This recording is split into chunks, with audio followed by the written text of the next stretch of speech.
Thank you for joining today's webinar. We will be getting started in approximately 1 minute.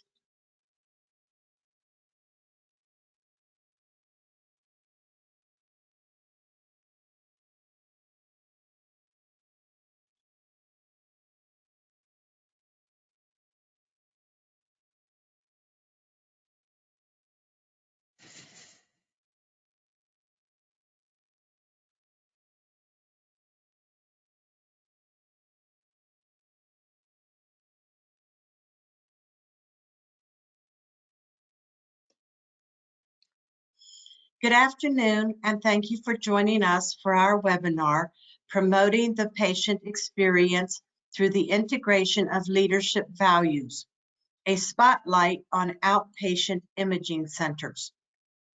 Before we begin, I would like to go over a few housekeeping items. Today's presentation is being recorded, and an email containing a link will be sent to all registered participants by the end of the week. It will also be available through our website, RadSiteQuality.com. To minimize noise and distraction, all attendee phones have been muted. However, if you have a question or comment during the presentation, we encourage you to submit it using the question box on the lower right side of your webinar bar.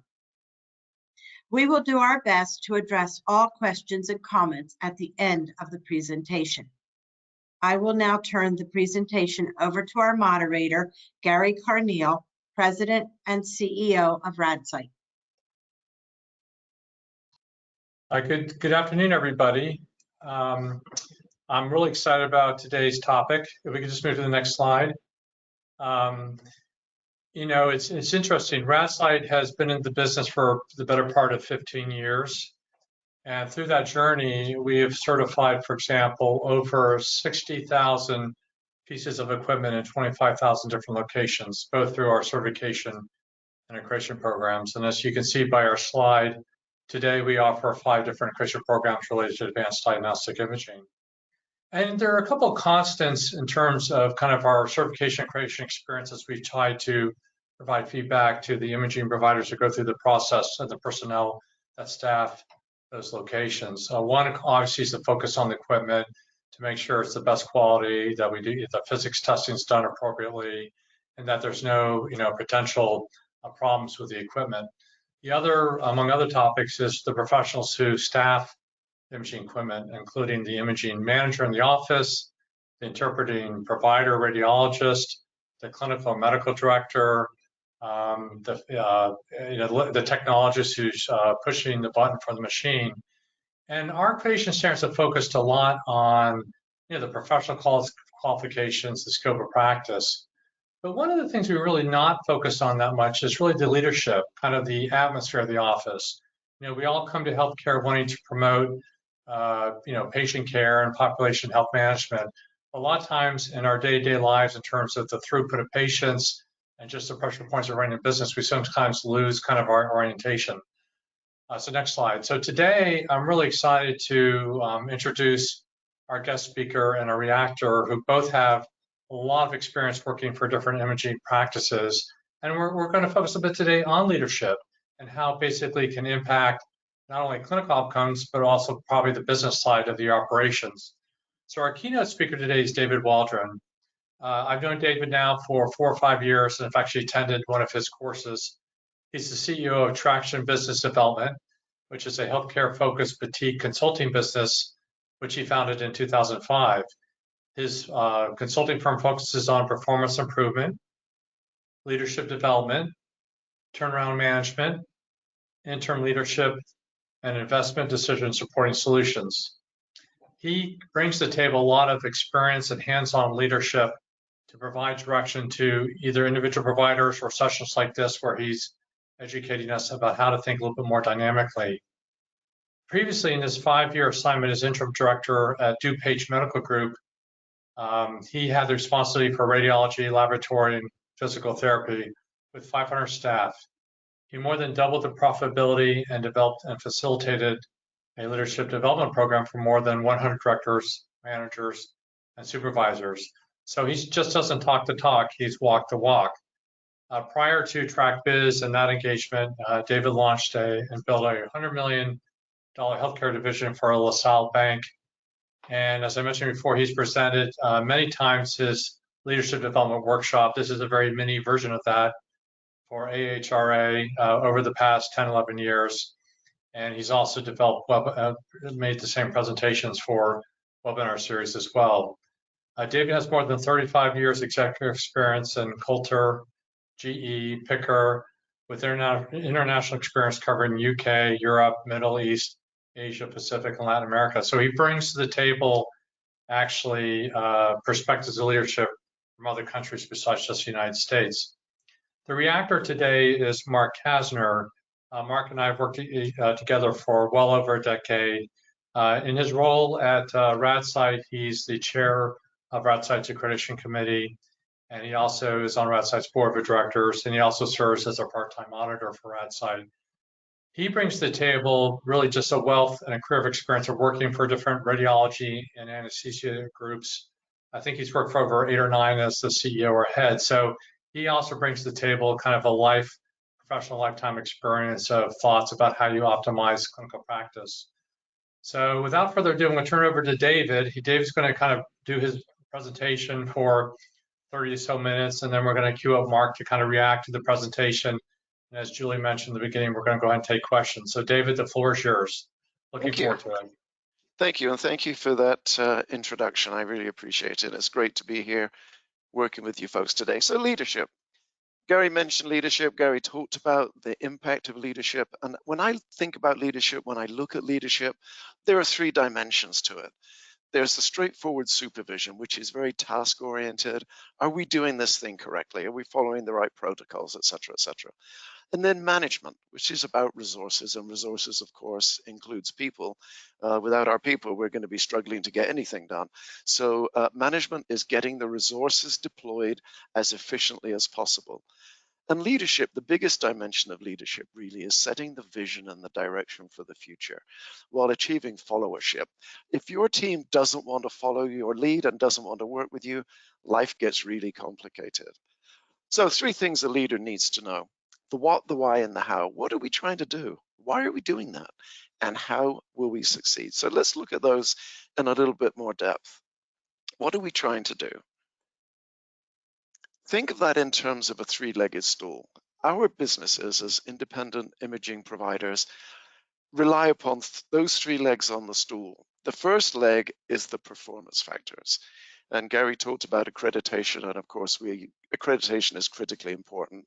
Anyone that's providing services for Medicare patients knows perfectly well accreditation is absolutely critical. The quality of the imaging. Reviewing regularly your protocols and sequences. Are we keeping up to date with the latest? What's happened at the RSNA? What new protocols are coming that we really need to look at? I mean, mammography is a great example. When mammography moved forward and the technology changed, wow, made a huge difference to the quality of imaging. We should always be measuring callbacks. We want to absolutely minimize the number of callbacks, and the better same-day accuracy and reporting we can achieve. These all put us at the leading edge when it comes to performance factors. Then we've got the value-added services, which are the second leg on that stool. Do we offer pre-authorization support? How can we do that? How is it allowable that we can do that? How can we support our referrers? Do we offer lunch and learn so that we can bring to our referrers the latest updates, the latest technology changes, the latest ways we can help them to diagnose and treat their patients? When we talk with our referrers, are we happy to squeeze patients in? We know how valuable that is to our referrers, and the more we're able to do that, of course, that helps to differentiate us in this competitive marketplace. And then finally, marketing support, case studies. How can we educate our referrers in the best possible ways to the services that we can provide? And then let's look at the third leg on that stool, the patient experience. What do our patients say? What do your patients say to your referrers, to their friends and family, to themselves? How do they think about their experience? How do they share that with folks that they talk to, whether it's their own referring doctor or whether it's when they're just socializing, etc.? Hey, how did that MRI go? oh, it was great, or boy, it was terrifying. I mean, when people come for imaging, they're typically nervous because they're there for a reason. It's either a screener or it's some referral because of a condition. People are nervous about what's going to happen. So how can we make that experience the best possible experience we can? So let's look at those three things in a little bit more detail. The what and the why, let's focus there to begin with. And this is the reason that we strongly believe in a mission statement. And here's a typical mission statement that we've put together for imaging groups in the past. Our mission is to deliver the highest quality diagnostic imaging service to our referrers while providing an exceptional patient experience, generating the required economic value for our stakeholders, and investing in the development of our staff. If we have a mission statement that's like this, it's pretty clear to everyone on the team what we are trying to do. And then if we look at developing a vision statement, our vision is to remain the independent imaging services provider of our choice in our region through continuously improving operations and a relentless focus on quality. If we have a vision statement like that, there can be no room for confusion among our team. And one of the reasons that we want to have a mission and vision statement, we want everyone looking in the same direction, everyone focused on the same thing. Unlike this little fellow on the side who clearly is distracted and didn't quite get the message. And if you look at the culture of high impact teams, everyone on the team has a strong sense of that mission. They share values, they share beliefs, they see the vision, they understand what we're trying to achieve. They have pride in what they contribute. Really important, they trust each other. They're happy working together. And we're going to hear the word happy a number of times in this brief presentation this morning, or this afternoon if you're on the East Coast, of course. Share transparent communications, hold each other accountable. That team works together, wins together, loses together, but they grow together and they continue to improve. So let's look at the how. And as I said, we're going to hear a lot about happy workers, the impact of happy staff. And I suggest you read the Happiness Advantage book that I mentioned there by Acquar. Happier workers are way more likely to help each other. They raise issues. Hey, boss, if we were to do this, I think it would improve what we're doing. Well, that's really important. You need staff that know what they're doing to tell you, to help you understand this is how we can improve what they're doing. They achieve their goals more often. They're much more motivated than unhappy staff. And we need happy staff because those are the ones that tackle the tough stuff and bring ideas and turn those ideas into outcomes for us. This is a Deloitte consulting survey. Now, I'm going to talk about a couple of surveys in this presentation. Keep in mind, these were done before the whole COVID thing got going. So some of the weighting of the answers might have changed, and we'll talk about that a little bit too. But in this Deloitte consulting survey, they found that the happiest industry, and this is measured by surveying staff, employees, and asking, are you happy? What about your job, etc. The happiest industry they found was construction. And out of this dozen, the least happy in this dozen was manufacturing. And we're going to look at why those results came that way. So what were the reasons in the Deloitte survey? What were the reasons that employees in construction said they're happy at work? And of course, these points add up to 100%. So this is a question of where those folks that were surveyed, which box did they tick as number one box? I work with great people, by far and away the most important. I work with great people. I'm excited about my work. I enjoy a positive work environment. Lots of good positives down there. But keep in mind, I work with great people being number one. And then the top drivers of unhappiness in manufacturing. Number one, an unsupportive manager. Number 5, dissatisfaction with colleagues.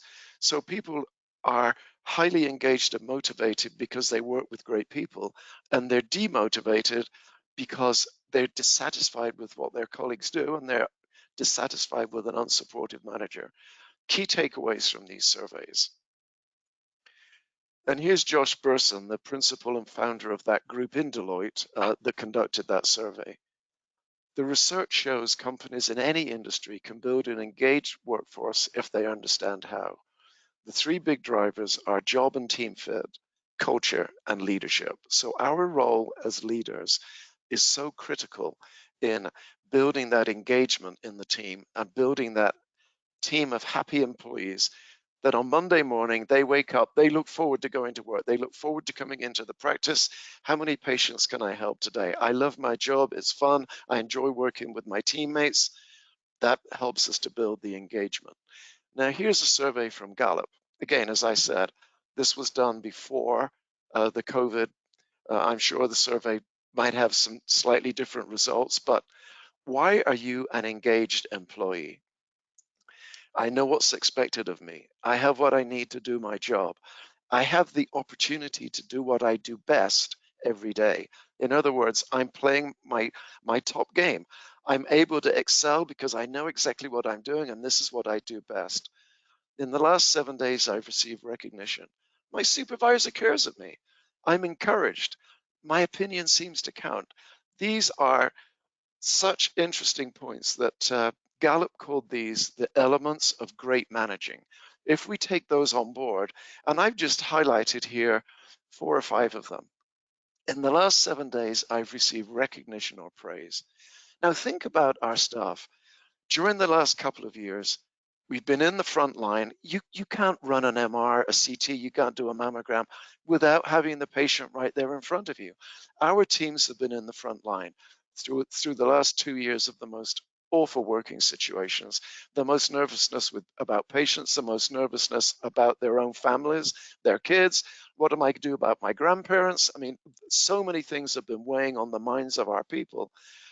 So if the supervisor really cares, has empathy about me as a person, if I receive recognition for what I've been doing, I mean, good Lord, to have been continuing to serve our patients during this last couple of years, if that doesn't deserve recognition, my opinion seems to count. My boss listens to me. My boss asks my opinion. My associates are committed to doing quality work. We saw from manufacturing, dissatisfaction with colleagues was one of the biggest drivers of a lack of engagement or disengagement. If we have a bad apple in the barrel, if one of the team members in our practice is that negative person, that difficult person, that bad apple, we need to address that and take care of it. And that can be the topic of a whole nother webinar, because there are ways to do that that are very effective and professional. And then finally, in the highlights here, I have a best friend at work. And there's no reason why that best friend can't be the supervisor or the manager. Having great personal relationships is one of the key drivers of engagement, and there is absolutely no reason why you cannot be the supervisor, the leader, the boss, and be a friend to your employees and your staff. Here are the 5 all-important rules to remember about disengagement. Disengaged employees fire customers. Disengaged employees are not protected. This is from an article published in the Wall Street Journal a couple of years ago. Disengaged employees tend to call in sick much more frequently than engaged employees. Disengaged employees will leave the company because they're demotivated.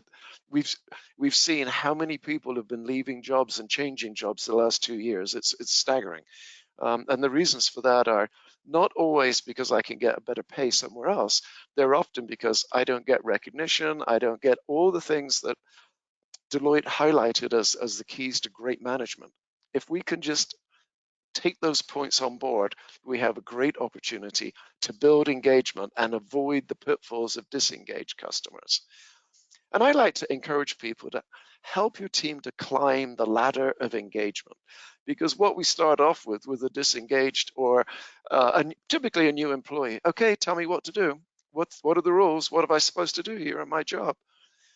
The next step is, hey, you know, I've been thinking about that. I got an idea.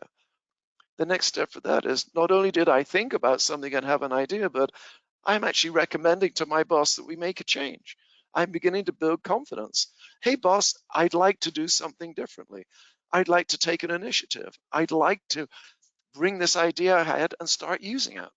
So now your team members are beginning to build their engagement, build their confidence to speak up and bring ideas to the team. Hey, boss, I intend to do this. Hey, boss, I've actually done it. What do you think about that? And we've gone now from seeking approval to seeking forgiveness, if you will. I actually went ahead and did something. I took an initiative. And when you've got to the top of that ladder, hey, this is what I've been doing. I've got that confidence. And the reason for that is because of the coaching and the support and the encouragement. Hey, you know what? It's okay to make a mistake once in a while. Don't be frightened of not doing anything for fear of making a little mistake. Have the confidence to go forward and take an initiative and make something happen. I think we all know Sam Walton. Developed Sam's Club, the Walmart stores for a period of time, obviously before Amazon, was the richest man in America. And I think if you can take advice from someone who has built some of the most amazing businesses, leadership, staff development, engagement is a fungible topic. It doesn't matter if we're in diagnostic imaging, we're running a retail outlet, we're running a machine tool company. Staff engagement and staff involvement is similar across the board. So let's listen to a couple of things that Sam Walton said. People will watch you and how you engage and interact with others. In other words, when you're the supervisor, the manager, the imaging director, people watch your behavior as the benchmark for how they should behave. So the way we behave, the way we engage with people is critical as showing de facto leadership to our team. If you love your work, you'll be out there every day trying to do it the best you possibly can. And soon everybody will catch the passion from you like a fever. Again, it's people watching you, your behavior, how you interact with a patient, how you interact with your team, how you interact with a vendor that comes to call. It's always setting that example. Lose your smile and lose your customers. When a patient calls in to make an appointment, the patient can tell if the person on the other end of the telephone is smiling or not. When the patient checks in, is there eye contact? Is there a smile? Hey, welcome to our facility. We're really happy to be taking care of you today. Do that with a smile. When the tech takes the customer into the exam room, is there a smile? Is there, you can tell if you're in an environment where the staff are happy, contented, and engaged, and it's important that that comes across. The way management treats the associates is exactly how the associates will then treat the customers. If there's only one thing that you take away from this session today, the way you treat the associates is exactly how your team will then treat the customers. And I like to think of our patients as customers. They choose to come to us. They're actually paying for our services, directly or indirectly. So they're customers as well as their patients, and we can treat them like customers. And one of the ways that I've worked with folks to bring this message home is to develop a staff charter. And here are some of the things that you can put in the staff charter. And if you choose to create a staff charter, I would have every member of the team sign a corner somewhere, and I would post this in the staff room so everyone can see it every day. And I put a web link there to Quicken Loans. Again, it's a financial services company, but go and look at their philosophies, how they encourage their staff to work together. We can learn not just from within diagnostic imaging and within healthcare, but we can learn everywhere. And putting a staff charter together, we will not engage in gossip. We'll bring problems to the staff meeting. We'll address problems, and we'll take care of our patients in a very, very empathetic and engaging fashion. Because remember what Maya said, your staff will forget what you said, forget what you did, but they'll never forget how you made them feel. It's making people feel valued, encouraged, having that warmth, that affection, having a best friend where they work, and that best friend being you. Now let's change gears a little bit, because one of the things that CMS is doing and has been doing now for a number of years for hospital inpatients is doing pretty aggressive surveys. And so the hospital consumer assessment of healthcare providers and systems. And a recent development for that, which is the consumer assessment of healthcare providers and systems, CAHPS, is now looking at clinicians and groups. So these surveys are getting closer and closer to home. And I just picked at random here. This is the particular survey question set for the clinician and group survey, which is getting closer and closer to us. And how well providers communicate. Are they helpful, courteous, respectful? A number of interesting things. And then I picked out a couple of questions that come out of that survey. Did the provider explain what the test, X-ray or other test was for? Was the explanation easy to understand? Were the results easy to understand? So here's an opportunity for us to add value to our relationships with our referrers in the way that we report back to the referrer. Are there ways that we can help maybe add a dimension to our report so it gives you that easy to understand piece that the referrer can then discuss with the patient? It's one thing to send a highly technical report, which is difficult to explain to the patient. It's another thing to add up a sentence or a paragraph that could become very, very easy for that patient to understand. And here's something that I did when I was with DuPage Medical. If you folks do not yet do customer surveys, this was one that I put together for the the PT group at DuPage Medical. And it's called a NEPT. The only question is, how likely are you to recommend us? So it's a net recommender score on a scale of 0 to 10. 10 being, yes, I'm extremely likely to recommend you to my friends and family. And of course, what I'm looking for here is 10s. I don't want to have 1s, 2s, 3s, and 4s. And if you want to make a comment, what's the primary reason behind that rating? What could we have done better? If I scored a 4 or a 5, heck, what could I have done better? And the patient name's optional. And we would have a cardboard little post box, and we give the card to a patient, and they just scribble it and toss it in the box, and we could look at our scores. One way that we could take this a little further would be to do it electronically. We could do an electronic survey. We could run it third party for you so that then the survey results don't just come from your own collection of surveys, but SurveyMonkey, for example, we could do something electronically for you to help you to gauge what your patients are really thinking about you, because it's important. We talked about the patient experience. What do your patients say? And then look at that. What can you now say to your referrers? Hey, we're running our own surveys. We're getting feedback from our patients. They're helping us to learn how to improve our service, because that third leg on the stool is really important for the future of our business. And finally, I wanted to share something with you. As I was working on putting these slides together, I got an email from Levi's. A couple of months ago, I was in Las Vegas, and I discovered in one of the shopping malls, hey, there's a Levi's store. And I hadn't bought any Levi's in, I don't know, maybe not even since I was at university. Anyway, and I go and I signed up. I bought a couple of things, signed up for their email updates. And what popped into my inbox 3 or 4 days after I started working on these slides, here's a Levi's ad. Hey, come and join our team. And look at these references. Here's a store manager. It's amazing working for a company that really takes care of all its employees at every level.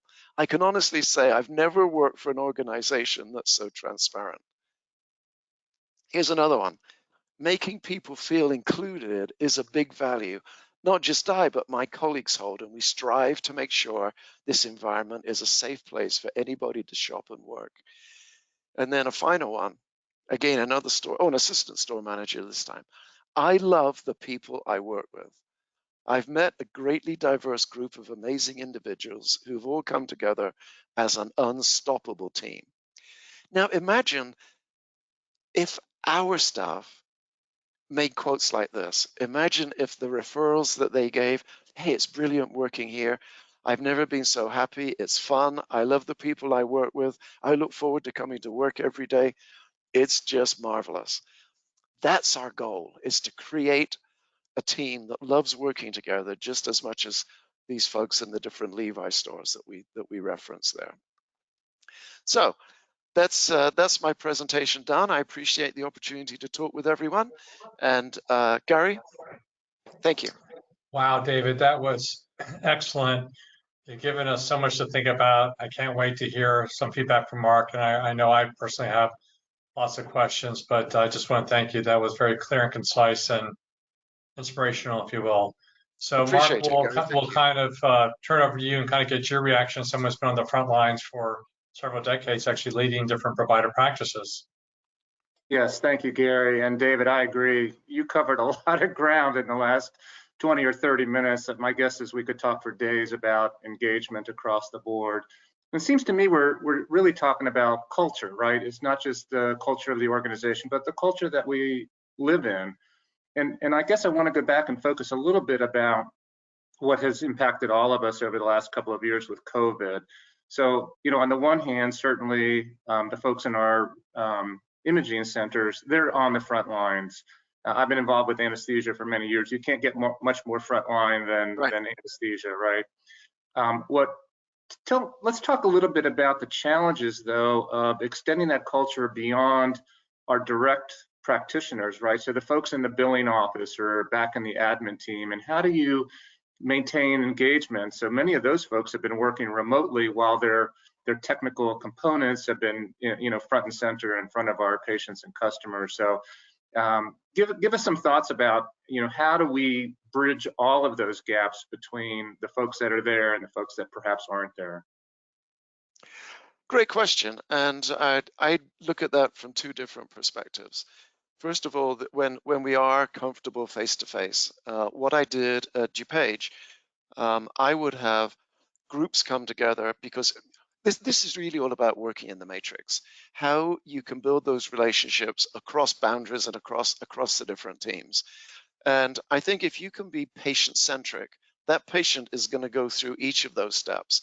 It's going to be his business that gets billed. It's going to be his appointment that gets made. And I think helping everyone to think from a patient-centric perspective. Now, currently, it's much more difficult to meet face-to-face. But again, what I've tried to do with different groups is have conference calls, Zoom meetings, webinars with folks from the different groups to continue to try to build that, hey, we're all in this together.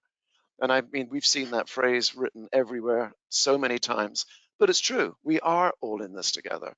And even the most junior person in our team has an impact to make in the things that we're doing for our patient. So I like to build the story around the patient centricity. What's the pathway that patient's going to take? How are you going to touch it? Because if your touch is unsuccessful, my touch comes next and is bound to be unsuccessful. So I'm relying on you, and I appreciate the work that you do. And I think you can continue to try to build that same culture, whether it's by Zoom, and the appreciation. I think even encouraging staff to staff appreciation, sending an email.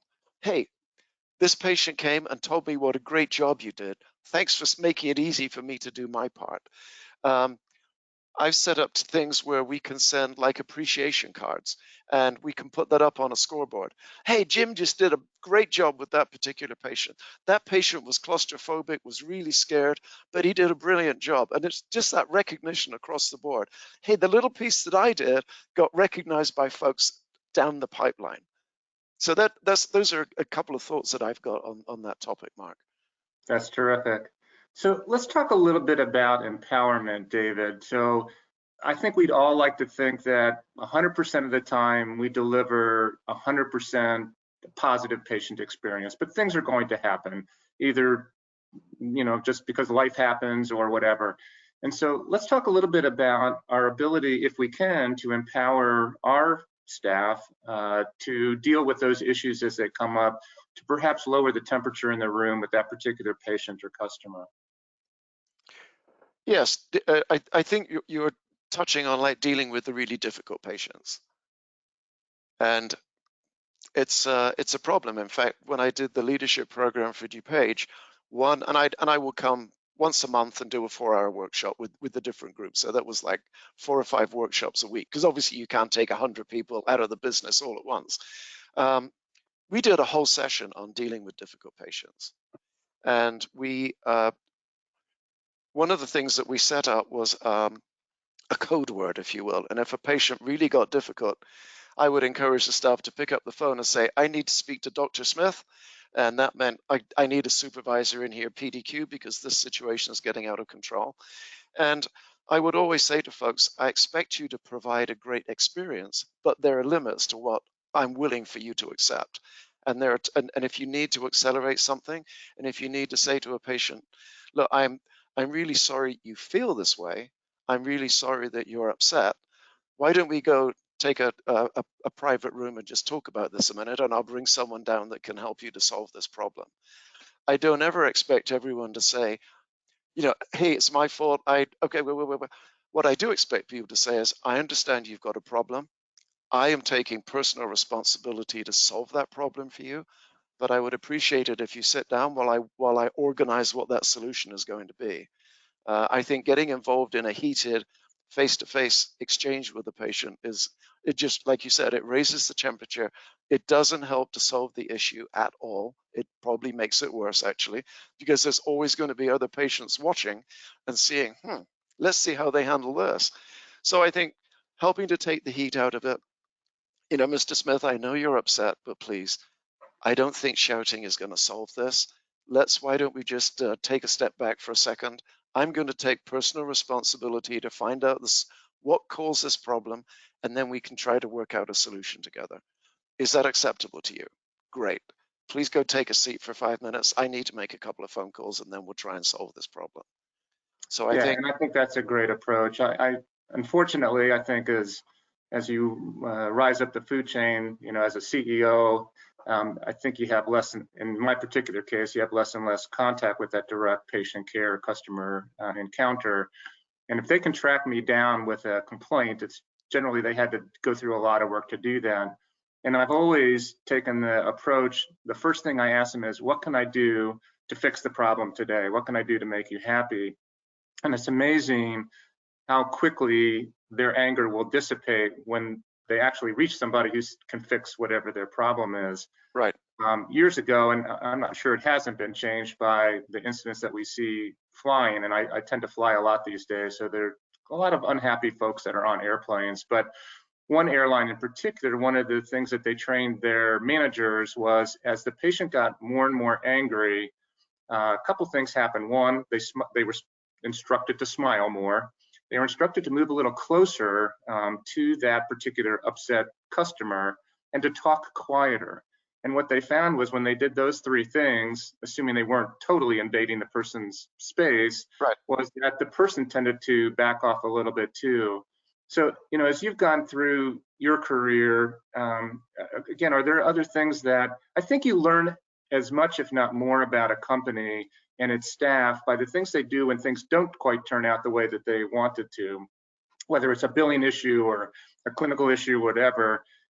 What are some of the other things that you've experienced, whether it's at DuPage or some of your other companies, David, that you think might help the audience today? That's another really good question, Mark.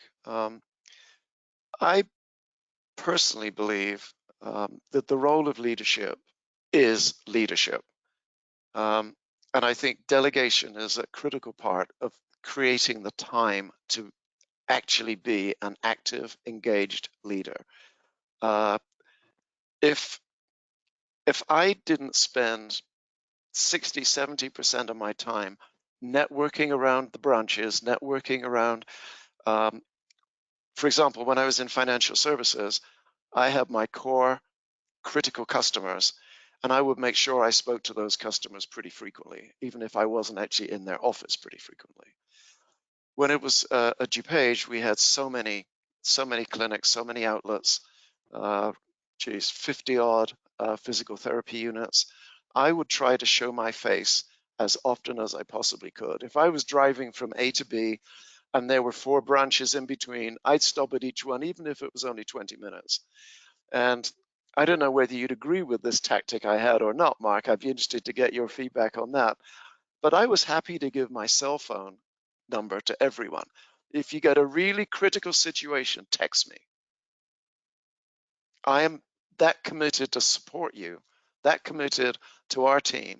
And I would teach, if teach is the right word, I would teach directors and managers how to delegate, how to prioritize everything they do, decide which tasks can be delegated, how you delegate that effectively, because delegation helps people to grow. If you give more responsibility to people on your team, it helps them to grow.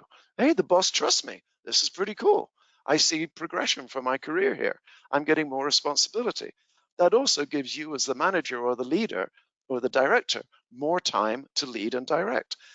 And so I would try to cascade my approach that I'm always contactable. If there's a real serious problem, for goodness sake, reach out and get me. And as that cascaded down, as Sam Walton said, it becomes infectious and people take it on. I remember one session, I was talking to a group, and the homework at the end of that session, ready for the next month, was to round more often, spend more time with your people. Just, hey, I know your son was sick. How's he doing? Or, hey, how's your pop doing? Because I know he had that surgery. Or, didn't you tell me your husband was on a big business trip? How did that work out? Wow, the boss remembered something about me, is interested in me. So when the following month came and I went around the room, okay, how did the homework go? This young woman said, it was amazing.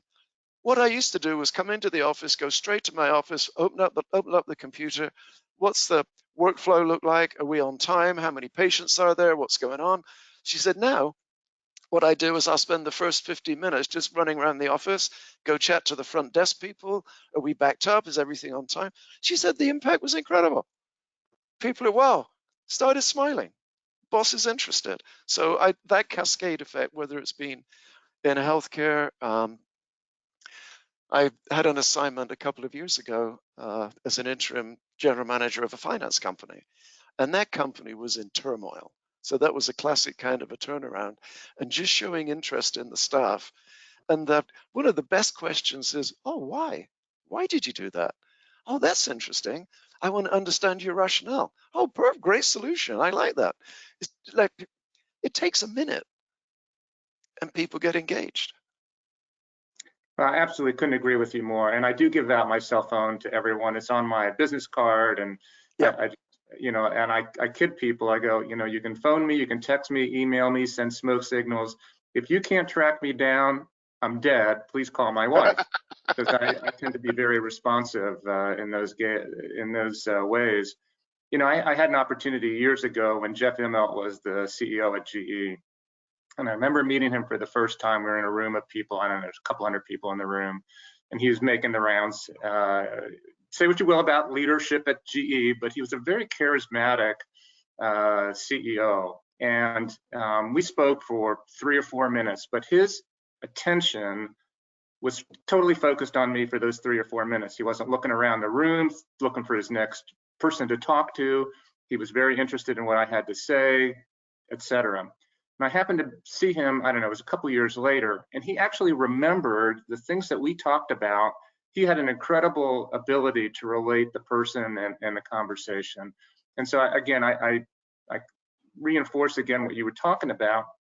That engagement goes in so many different ways at so many different levels, and how important that is across the board. And you talk about cascading, it does cascade all the way down through the organization. It's an incredible tool that all of us need to do a better job of using.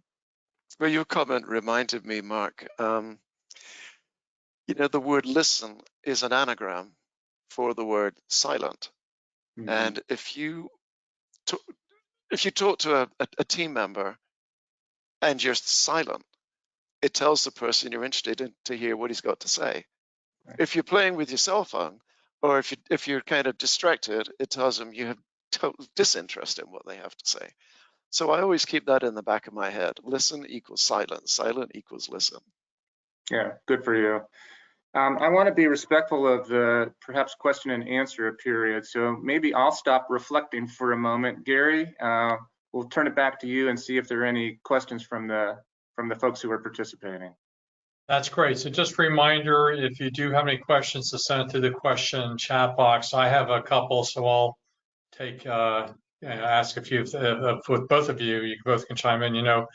One of the I had some experience, Mark, where I had the opportunity to work with the head of the healthcare division at J.D. Powers probably about 12 years ago, and I remember him saying to me that the greatest asset that you have, Garry, and I was running a large accreditation organization at the time, are my employees, and that really gave me pause to think. So I've been so focused on growing the company that I had not always put the emphasis on employees. And I've actually taken a lot of notes. So to me, it's always humbling to hear these types of presentations, and it just, I'm trying to internalize as much as I can as the CEO of RadSite.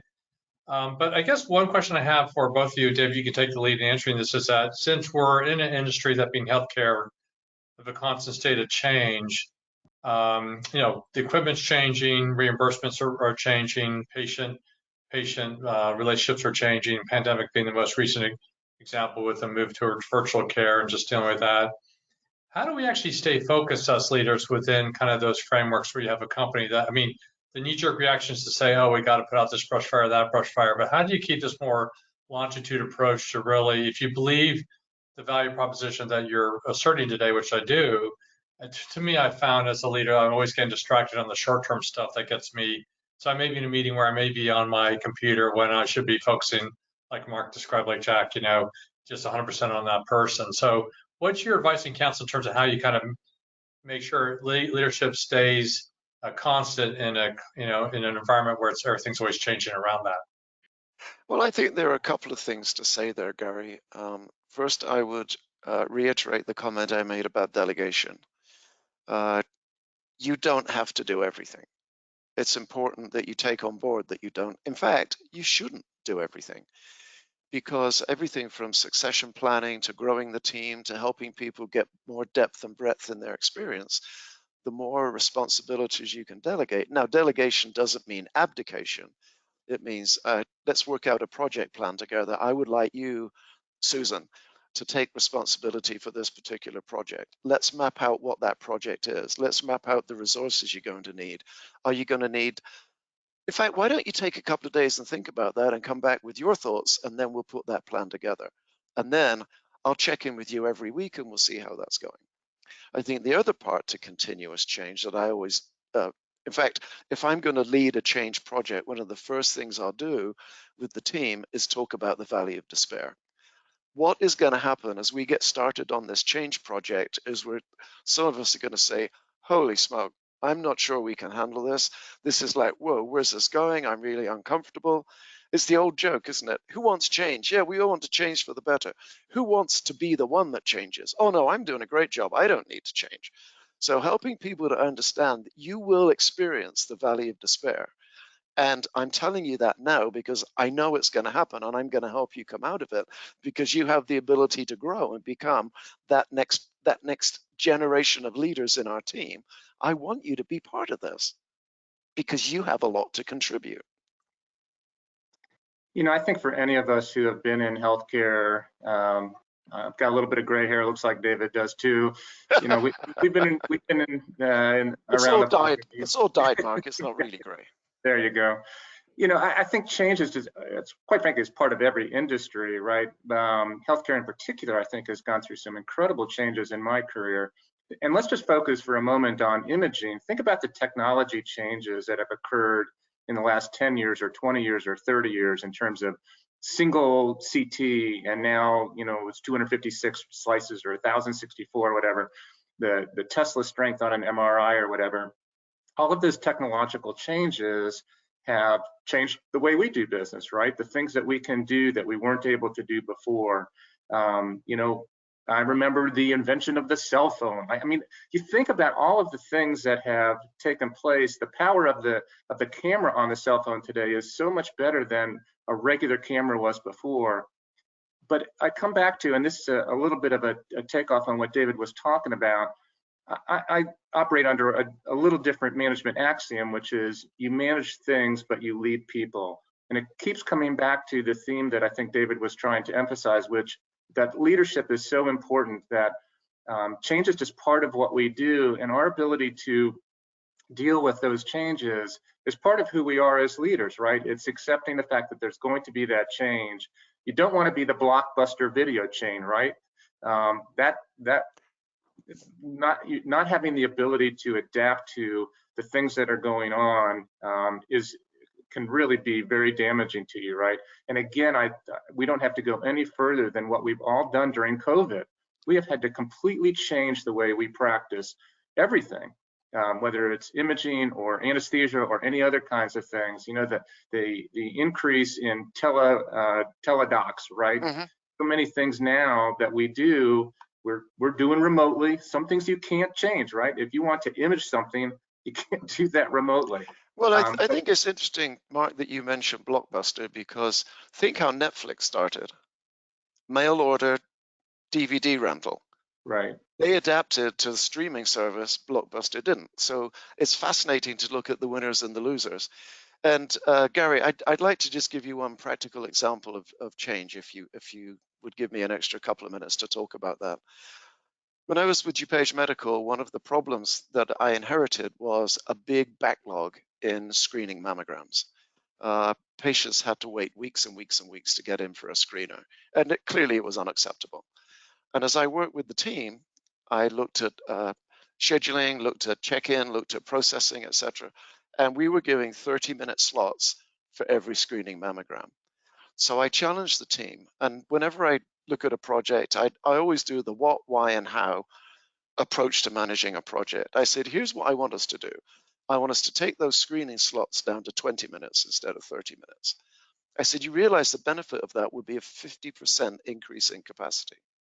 I said, that's why we've got to tackle this huge backlog of our referring physicians are starting to send patients outside when they should be coming to us for their mammograms. So I said, okay, that's the what, that's the why. How are we going to do this, guys? And we talk about the valley of despair, but 6 months later, we'd done it. And it was because the team worked on it and started from the, oh, David, you don't understand. We could never do that. We can't clean the rooms in time. We can't do this in time. We can't. I said, this is all process. Let's start mapping out our process and see what we can do. And it was the team that did it. I gave all the credit to the team because they worked on it and they did it. So as you were saying, Mark, I think it's all about that leadership part and then get out the way and let the people do a great job. You know, I often think about I think it's on CNBS or SNBC, the show The Prophet, where this guy comes in and he stirs up the company, and there's always, you know, some controversy. Maybe that's for TV ratings to basically make a better company so it can survive.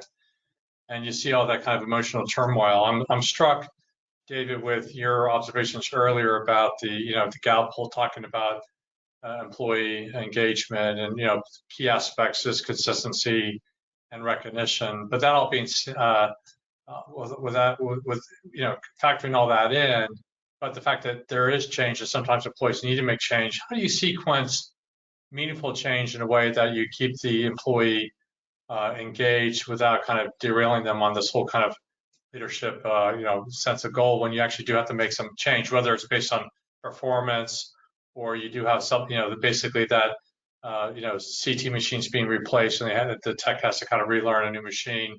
That may be a little bit of a challenge. I mean, so how do you kind of manage the constructive feedback loops into this kind of paradigm to continue optimizing both the employee experience and then also obviously the mission with the patient experience and clinical outcomes? Well, I've always been a great believer in no surprises. So when there's change coming, I think very open communication with everyone. I think having people involved, I think giving people some sense of ownership to the change. So to your example, we're going to replace the CT. And the biggest challenge is, okay, we're getting rid of the GE and we're bringing in a Philips. We're getting rid of the Siemens and we're bringing in something else. So it's not just a change to protocols, it's a change to the software, it's a change to looking at how the software interfaces with the record keeping systems, etc. Having those people involved in the decision making is critical. I've always wanted to do that. I've always tried to do that. And the most successful situations I've been involved in, the people have been involved from the very beginning. So they feel that they were involved even in the very basic decision making. So when it comes to looking at changing machines, for example, not only will we have the RADs go to RSNA and look at the next technology, but we will take some of our techs to another location that has that machine and let them see how it works. Okay, what's your feedback? What do you think? Oh, you didn't like this part of the software. Okay, we'll put that on the questionnaire for the sales team when they come back to make their final presentation. If you get people really involved, the great spin-off from that, Garry, is then they have a sense of ownership and they kind of want to make sure it succeeds because they wanted to do it in the first place. Mark, any additional thoughts? You know, again, I think there's so many examples of that. If you think about a company like 3M, where they have a whole approach where you get to play around and develop things on your own as part of the process that you work with. I couldn't agree with David more. I think it's that whole ownership aspect of it makes it that much easier to make those changes, right? Because they're part of it. They're not being told, okay, we're going to make this change and live with it, right? They have an opportunity to impact what the outcome is. I think that's an incredible way to approach this.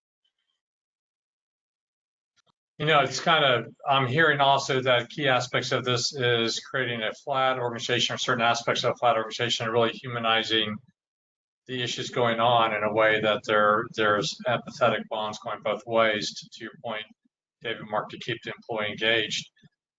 David, another kind of takeaway I had from your comments is really the importance of surveying and measuring. So clearly, you know, the results you shared from the different surveys, it's interesting to look at kind of what are the main factors in terms of under the auspices of leadership, but obviously you could do that. You say you can use a survey instrument like SurveyMonkey to actually measure specific, you know, satisfaction levels, et cetera, within a company. So just to kind of reinforce, is that absolutely critical to accomplishing this? And then again, how do you leverage a situation where maybe you have an employee or a department that's underperforming, and how do you convert that to kind of optimize? I mean, sometimes some instances it may just not work out. So how do you kind of manage all that without negatively impacting the organization? Or I should say, let's say there's a legitimate reorg, and you know you're going to have to make some changes whether you like it or not that could impact the personnel. So the question of measuring, and then you know again how you kind of manage potentially negative situations that you really can't necessarily gloss over with you know a survey. Well, I think just to take a little step to the side for a second, I mentioned that CMS is already aggressively running their hospital inpatient surveys. And you can go online and look up hospitals and you can see their scores. So this is having a direct impact on customer preference, customer choice. I don't see that happening that aggressively yet when it comes to general practitioners or specialists, or certainly not imaging providers. But looking at our referrers, it helps our marketing if we can go to the referrers and say, here's our patient survey results. And here's how that's trended over the last 12 or 24 months. And you see, we were scoring 7s, and now we're scoring 8.7s on average over, let's say, a 6 months or 3 months survey period. And the way I use those results with the teams is, if you've got multiple outlets, it's easy, because then you can say, look, the guys in Maryland are scoring 8.5 and we're only scoring 7s. So our challenge is, how are we going to improve our scores? And as you get those survey results, you can gradually drill down into them. And okay, why is the, and you can do it by modality as well as you can do it by location, of course. And it's understanding how we got the scores that we did, what our trend has been, and how, and this is like the what, why, and the how again. We need to get the scores up because this is important marketing material to share with our referrers.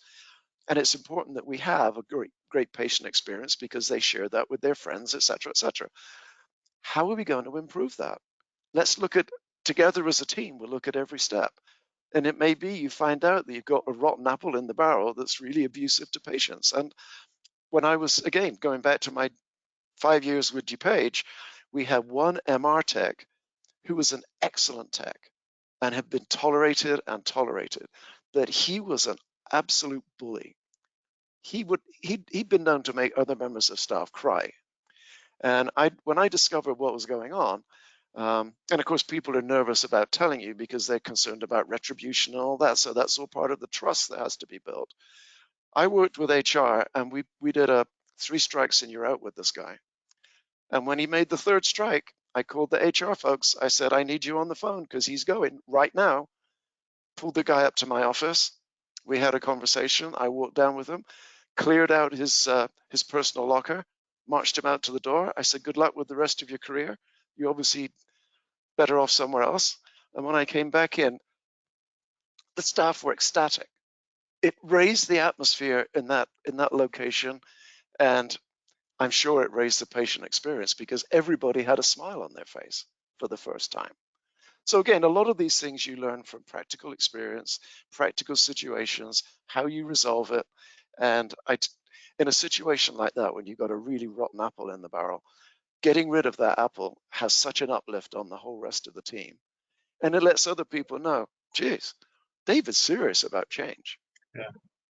So we only have a few minutes. Garry, if I can, let me add a couple of comments too. I think it's surprising to me through any survey process how intimidated sometimes the staff can be. I guess I subscribe to the axiom, you can't fix what you don't know is broken, right? Yep. And so I just as soon know that I'm getting a 3, because if it's really dissatisfying to the customers, regardless of what the event is, how do I get from 3 to 10, or how do I get from 3 to 7, right? I think you have to have some kind of feedback, meaningful, that allows you to make those changes, and you shouldn't be intimidated by it. You should encourage those kinds of surveys, even if they're negative. Totally agreed. Great. Well, I'm feeling inspired. I'm looking out my office window. I'm seeing 2 bald eagles fly just in front of me. So we only have a minute or 2 left, but I guess in 30 seconds or left, let's end on something positive. I mean, David, what's the 30-second kind of soundbite or takeaway you want to leave the audience today? And then Mark, I'll let you follow up with some more comment. I think the closing comment from me will be to go back to those Sam Walton quotes. The way you treat your staff is the way the staff will treat the patients. And that's why it is so important in patient experience that you have happy, engaged staff that enjoy their job, love their job, and that reflects then around the whole office and it reflects on the patient experience. Thank you, David. Mark? Yeah, I guess I would just echo what David just said, that, you know, I reminded of that urban myth about Nordstrom's taking back car tires because the customer was dissatisfied with it, right? But I think their effort wasn't so much about whether they sold tires or not, it was creating that customer experience, right? And I think we learned from all of those things, whether it's Sam Walton or Nordstrom's or any of these other things, how important it is to stay engaged. It's funny you say that because in a different situation, we were actually working with a group that's pretty close to where your offices are, Garry, in Annapolis. And I had a Nordstrom's customer experience manager come and present as one of the workshops. Oh, good, good. Well, David, Mark, I really want to thank you so much for the information you shared. Again, I can only speak for myself. I'm going to have to re-listen to this webinar. It will be available on demand, as Julie alluded to, and I'm going to let her close out. But I really want to thank you. I think this, again, feels an important goal with all the success RadSite has had with working with its imaging providers and other stakeholders. This is fundamental to what we're trying to do. So I appreciate kind of the reality check and all your thoughts today. Julie? Thank you to all 3 of you for this wonderful webinar. Just a reminder to everyone, today's webinar has been recorded and all registered participants will receive an email with a link to it by the end of the week. It will also be available through our website, radsitequality.com. And if you enjoyed this presentation, be sure to check out our webinar page on the website for past webinar recordings. If you missed one or you would like to hear one again, this is where to go to download the recording. We hope you will continue to join us for our webinars in the future, and we want to wish everyone a happy holiday season and hope you stay safe and enjoy yourselves. Thank you.